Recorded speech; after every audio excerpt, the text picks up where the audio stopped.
சுபானகா மக்களே சொன்னோம்ல எதிர்பார்த்த மாதிரி பிக் பாஸ்க்கான இரண்டாவது ப்ரோமோ வந்திருக்கு. இந்த ப்ரோமோல பார்த்தீங்கன்னா வீட்டுக்குள்ள நம்ம சபரி அவர்கள் ஒரு நிகழ்ச்சி மாதிரி நடத்துறாப்புல.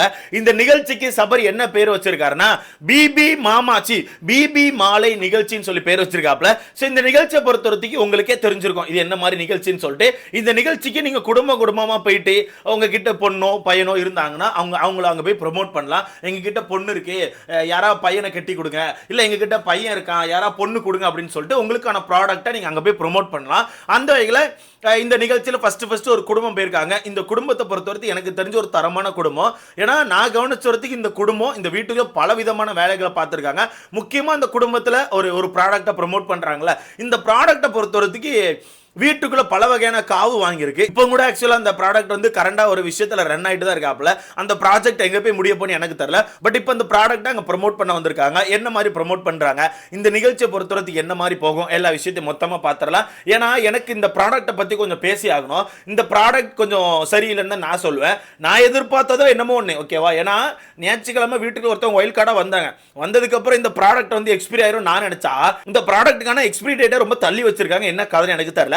ஆனால் என்னென்ன விஷயம் அப்படிங்கிறத மொத்தமாக பார்த்துடலாம். ஸோ வீடியோக்குள்ள போறதுக்கு முன்னாடி மறக்காம இந்த வீடியோ லைக் பண்ணி சேனலை சப்ஸ்கிரைப் பண்ணிக்கோங்க. நீங்கள் போடுற ஒவ்வொரு லைக்கும் தான் நமக்கான வீடியோன்னு ஒரு 10 பேரை சஜஸ்ட் பண்ணும். ஸோ முடிஞ்ச அளவுக்கு லைக்கை போட்டு சேனலை சப்ஸ்கிரைப் பண்ணிக்கோங்க. ஃபர்ஸ்ட் நம்ம சபரி அவர்கள் ஒரு நிகழ்ச்சி நடத்துறாரு. இந்த நிகழ்ச்சிக்கான பேர் என்ன? பிபி மாமா நிகழ்ச்சி, பிபி மாலை நிகழ்ச்சி.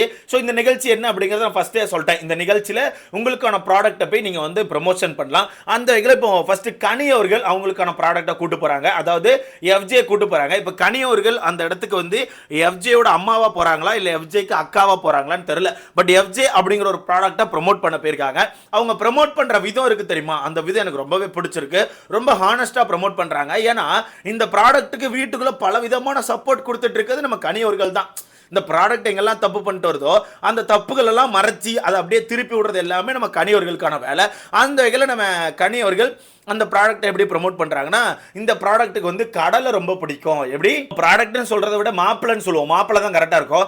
மாப்பிள்ளைக்கு என்ன பிடிக்கும் அப்படின்னு சொல்றாங்கன்னா மாப்பிள்ளைக்கு கடலை ரொம்ப பிடிக்குமா. மாப்பிள்ளை கடலை நல்லா போடுவாராம். கடலை நல்லா போடுவார் மீன்ஸ் கடலை வந்து சாப்பாடுல போட்டு கொடுத்தீங்கன்னா சாப்பாடு நல்லா சாப்பிடுவாராம். அதனால கடலை போட தெரிஞ்ச பொண்ணு வேணும். அதாவது கடலை போட தெரிஞ்ச பொண்ணுனா கடலை சமையல்ல போட்டு சமைக்க தெரிஞ்ச பொண்ணு வேணுமா. சமையல்ல நல்லா கடலை போட்டு கிண்டி கொடுக்குற மாதிரி ஒரு பொண்ணு இருந்தா அந்த மாப்பிள்ளைக்கு கரெக்டா இருக்குமா. பட் மாப்பிள்ளையே நல்லா கடலை போடுவாரு. அதாவது சமையல்ல மாப்பிள்ளையே நல்லா கடலை போடக்கூடிய ஆள் தான். ஏன்னா முதல் 2 வாரங்கள் ஒரு தரமான ஒரு கடலை போட்டாப்புல. அந்த கடலை வந்து நல்லா விளைஞ்சி மேலே வந்த பிறகு என்ன பண்ணிட்டாருன்னா இதுக்கப்புறம் இந்த கடலை இப்படியே போனா முளைச்சிரும்னு சொல்லிட்டு கடலை அப்படியே பிடிங்கி தூர போட்டாப்புல. அந்த கடலை வெளியே போயிட்டு ரிட்டர்ன் வீட்டுக்குள்ள போயிருக்கு. இப்போ வீட்டுக்கு போன கடலை பொறுத்தவரைக்கு நான் எங்கேயும் கடலை போட ரெடியா இல்லை, நான் இந்த கடலுக்குள்ளே வரலடா அப்படின்னு சொல்லிட்டு கரை ஒதுங்கி போய் உட்காந்துருக்க அந்த கடலை. அந்த வகையில் அக்கா எவ்வளவு அழகா அந்த ப்ராடக்ட்டை ப்ரோமோட் பண்றாங்க பாத்தீங்களா. அக்காக்கே நல்லா தெரியும் ப்ரோ, எஃப்ஜே வந்து பல இடங்களில் தப்பு பண்ணியிருக்கான், அவன் பண்றது நிறைய தப்பா தான் இருக்குன்னு சொல்லிட்டு அக்காக்கு நல்லாவே தெரியும். தெரிஞ்சுமே எஃப்ஜேக்கு வந்து பயங்கரமா முட்டு கொடுத்துட்டு இருக்காங்க.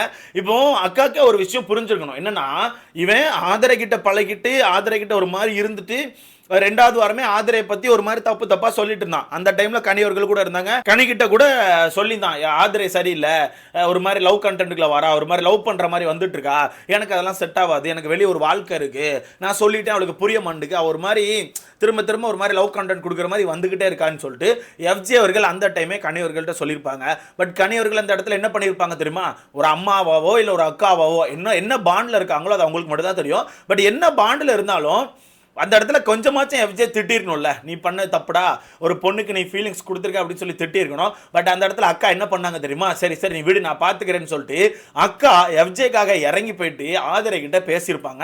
பேசி நீ புரிஞ்சுக்கோ, அவனுக்கு வெளியே ஒரு கேர்ள் ஃப்ரெண்ட் இருக்குன்னுலாம் சொல்கிறான், அது மட்டும் இல்லாமல் இந்த வீட்டுக்குள்ளெல்லாம் செட் ஆகாது, உனக்கே தெரியும்னு நினைக்கிறேன், அதெல்லாம் வேண்டாம், உனக்கு ஒரு லைஃப் இருக்குது அவனுக்கு ஒரு லைஃப் இருக்குது, அதெல்லாம் புரிஞ்சுக்கோங்கன்னு சொல்லிட்டு அக்கா ஆதரை கிட்ட பயங்கரமாக பேசியிருப்பாங்க. கண்டிப்பாக அந்த டைம் பார்த்துருப்பீங்க. சேம் அதே மாதிரி இப்போ வியானா கிட்ட பழகிட்டு இருக்கான். வியானா கிட்ட பழகிட்டு இருக்கும்போது சண்டே வந்து நம்ம ஆதரை வீட்டுக்குள்ள போனாங்கல்ல, வீட்டுக்குள்ள போன அன்னைக்கு நைட்டே திரும்ப எப்படி ஆதரை பத்தி இவன் பேசினானோ அதே மாதிரி வியானாவை பத்தியும் கனி கிட்ட போய் பேசிட்டு இருக்கான். ஒரு மாதிரி பழகுறா, எனக்கு என்ன பண்ணன்னு தெரில. பட் அது வந்து லவ் இல்ல, பட் ஒரு மாதிரி க்ளோஸா பழகுறா, எனக்கு பயமா இருக்கு, வெளியே ஒரு லைஃப் இருக்கு, அவளுக்கும் ஒரு லைஃப் இருக்கு, எனக்கு என்ன பண்ணன்னு தெரிலன்னு சொல்லிட்டு ஒரு மாதிரி புலம்பிருப்பாப்ல. புலம்புனது மட்டும் இல்லாம ஆதரை பத்தியும் புலம்பிருப்பாப்ல. ஆதரை பத்தி என்ன புலம்புனாருன்னா, ஆதரை வந்து என்கிட்ட மூஞ்சி கொடுத்து கூட பேசல, ஒரு மாதிரி சுத்திட்டு இருக்கா, என்னன்னு தெரியல, ஏதோ தப்பா போயிருக்கும் போல, எனக்கு பயமா இருக்குன்னு சொல்லிட்டு கனி அவர்கள்ட்ட சொன்னாப்ல. அப்ப கனி என்ன சொன்னாங்க தெரியுமா? அப்படியா, அதெல்லாம் ஒன்றும் பிரச்சனை இல்லை விடி, நீ அவளை பற்றி எங்கேயாச்சும் தப்பாக பேசுனியா, அவள் வந்து போனதுக்கப்புறம் அவள் தான் லவ் கண்டென்ட் கொடுத்தா, நான் கொடுக்கல, இந்த மாதிரி ஏதாவது தப்பாக பேசுனியா, அப்படி எதுவும் பேசல, அப்போ நீ பயப்படாதன்னு சொல்லிட்டு எஃப்ஜேக்கு பயங்கரமான மோட்டிவேஷன் மட்டுமே கொடுத்துருப்பாங்க. மோட்டிவேஷனை மட்டுமே கொடுக்குறாங்க. இதெல்லாம் பார்த்துட்டு தான் வீட்டுக்குள்ள வந்து ஆதிரி அவர்கள் நேத்து நாமினேஷன் ப்ராசஸ்ல கனி எஃப்ஜே இந்த ரெண்டு பேரையும் போட்டு குத்திருப்பாங்க. ரெண்டு பேருக்கும் கொடுத்த காரணம் ரொம்ப கரெக்டா இருந்துச்சு. ஏன்னா எஃப்ஜேக்கு ஆதிரி அவர்கள் என்ன ரீசன் சொன்னாங்கன்னா, வீட்டுக்குள்ள விக்டிம் கார்டு ப்ளே பண்றான், பொண்ணுங்க கிட்ட நல்லா க்ளோஸ் ஆயிட்டு பொண்ணுங்க கிட்ட பழகுற மாதிரி பழகிட்டு ஒரு 2 வாரம் கழிச்சு இது செட் ஆகாது, அது செட் ஆகாது, எனக்கு பயமா இருக்கு, அப்படி இருக்கு இப்படி இருக்கு, எனக்கு ஒரு லைஃப் இருக்குன்னு சொல்லிட்டு அந்த பொண்ணுங்களை கழட்டி விட்டுட்டு இவன் ஒரு மாதிரி ஒரு ஜோன்ல போய் உட்காந்துட்டு ஒரு மாதிரி விக்டிம் கார்டை தூக்குறான். இது வந்து ஆக்சுவலா ஒரு மென் கார்டு அப்படின்ற மாதிரி அக்கா பிடிச்சி போட்டு அடிச்சாங்க நேத்து. ஆதிரை பக்கா உடைச்சிருப்பாங்க, கண்டிப்பா பார்த்திருப்பீங்க. இவன் லிட்டரலி வீட்டுக்குள்ள வந்து பெண்களை யூஸ் பண்ண தான் செய்யறான்னு சொல்லிட்டு உடைச்சிருப்பாங்க.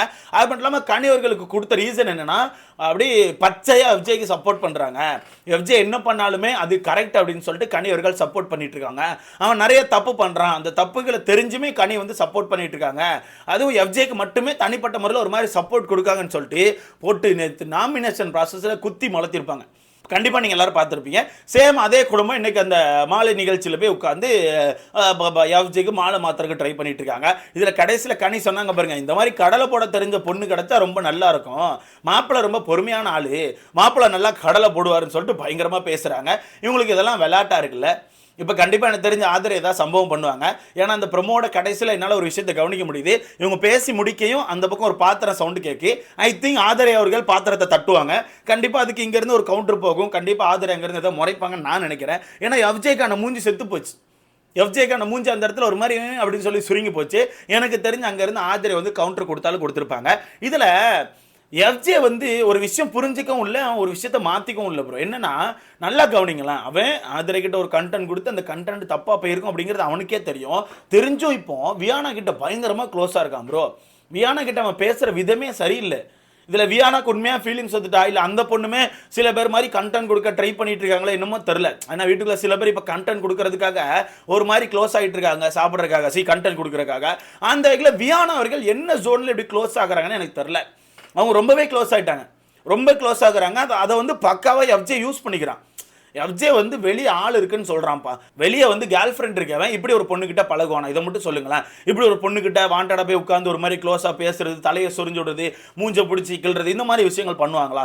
அதாவது ஃப்ரெண்ட்ஸாக பண்ணலாம், அதுக்குன்னு ஒரு லிமிட் இருக்குது, பேசுகிற விதம் இருக்குது. யாருக்கிட்ட ஃப்ரெண்ட்ஸாக பண்ணுறா அப்படிங்கிற விஷயத்த நம்மளால் பார்த்தாவே கண்டுபிடிக்க முடியும். ஆனால் இவங்க 2 பேர் ஃப்ரெண்ட்ஸ் மாதிரியா பண்ணுறாங்க? நல்லா பாருங்க, உன்ன போய் உட்காந்துட்டு ஒரு மாதிரி அஸ்கி வயசுல ஏன்டா இப்படி பண்ற, இப்படி பண்ணாதடான்னு சொல்லிட்டு எஃப்ஜே சொல்றான். உடனே அங்கேருந்து வியானா, இங்கே பாருங்க விடுங்க, எனக்கு ரொம்ப கஷ்டமா இருக்கு, இப்படி பண்ணாதீங்கன்னு சொல்லிட்டு 2 பேரும் ஒரு மாதிரி பண்ணிட்டு இருக்காங்க ப்ரோ. அப்போ இந்த இடத்துல எஃப்ஜே என்ன பண்றான், ஆதிரை சொல்ற மாதிரி இவன் பொண்ணுங்களை தானே யூஸ் பண்றான். கரெக்டு தானே, பொண்ணுங்களை தானே யூஸ் பண்ணுறான். ஃபஸ்ட்டு ஆதரை யூஸ் பண்ணி கழட்டி விட்டான், இப்போ வியானாவை யூஸ் பண்ணிட்டு இருக்கான். வியானாவை எப்போ கழட்டி விடுவான்னு தெரில. ஆனால் எனக்கு தெரிஞ்சு வியானாவை குறிப்பிட்ட நாட்களுக்கு இவன் கலத்தி விட மாட்டான். இதுக்கப்புறம் வியானாக்கான கண்டென்ட் வச்சு தான் கண்டிப்பாக போவான்னு எனக்கு தோணுது. ஏன்னா அவங்களுக்கும் தெரிஞ்சு போச்சு சாட்டர்டே சண்டேல இந்த கண்டென்ட்டை பற்றி பேசுகிறாங்க. அப்போ இந்த கண்டென்ட் வந்து மக்கள் மத்தியில் போய் ரீச் ஆகிட்டு, அப்போ இந்த கண்டென்ட்டை தொடர்ந்து பண்ணிக்கிட்டே இருந்தால் மக்கள் இந்த கண்டென்ட்டை பார்த்துட்டே இருப்பாங்கன்னு சொல்லிட்டு இவங்களும் தெரிஞ்சு போய் அந்த விஷயத்தை பண்ணிகிட்டே இருக்காங்க. எப்படி வீட்டுக்குள்ள பார்வர்கள் காமோ பிடிச்சி வச்சு ஒரு கன்றாவியான கண்டென்ட் பண்ணிட்டு இருக்காங்களோ சேம் அதே மாதிரி. பட் அது வந்து ஹை குவாலிட்டி. நம்ம காமோ பாரு இவங்களை பொறுத்தவரைக்கும் இது ஒரு ஹை குவாலிட்டி, ஓகேவா? ஏன்னா அவங்க நிறைய விஷயங்கள் பேசுகிறாங்க, சாப்பிட்ற விஷயங்கள்லாம் பயங்கரமாக பேசிகிட்டு இருக்காங்க. அந்த லெவலுக்கு இவங்க 2 பேர் பேசலை, அதில் கொஞ்சம் டீசெண்டாக தான் இருக்காங்க. பட் இருந்தாலும் பேசுகிறாங்க. பட் இருந்தாலும் 2 பேருமே லவ் பண்ணுற மாதிரி தான் பேசிகிட்டு இருக்காங்க. இதில் நம்ம ஒன்றும் சொல்கிறதுக்கு இல்லை ப்ரோ. ஏன்னா பக்கத்தில் இருக்க கனியாச்சும் கொஞ்சமாச்சும் சப்போர்ட் பண்ணும். அவங்களுக்கு தெரியாத விஷயம் கிடையாது, ஒரு பொண்ணுக்கு எப்படி ஹர்ட் ஆகும் எல்லா விஷயமும் அவங்களுக்கே நல்லா தெரியும். அப்படி இருக்கும்போது அவன் பண்ணுற தப்பை எடுத்தாச்சும் சொல்லணும், அதே சொல்ல மாட்டேங்காங்க. என்னமோ பண்ணிட்டுன்னு விடுறாங்க. அவன் தப்பு பண்ணிட்டு வந்த பிறகு அதை பிடிச்சி தாங்கி அதை சரி பண்ண ட்ரை பண்ணிட்டு இருக்காங்க. மொத்தத்தில் எனக்கு இந்த குடும்பத்தை பற்றி என்ன சொல்ல எனக்கு தெரியல ப்ரோ. இந்த குடும்பத்தை பற்றி உங்களுக்கு ஏதாவது கருத்து இருந்துச்சுன்னா மறக்காம கமெண்ட்ல போடுங்க. நல்லா கடலை போடுவாரா மாப்பிள்ளைக்கு ஆள் இருந்தால் பார்த்து சொல்லுங்கள்.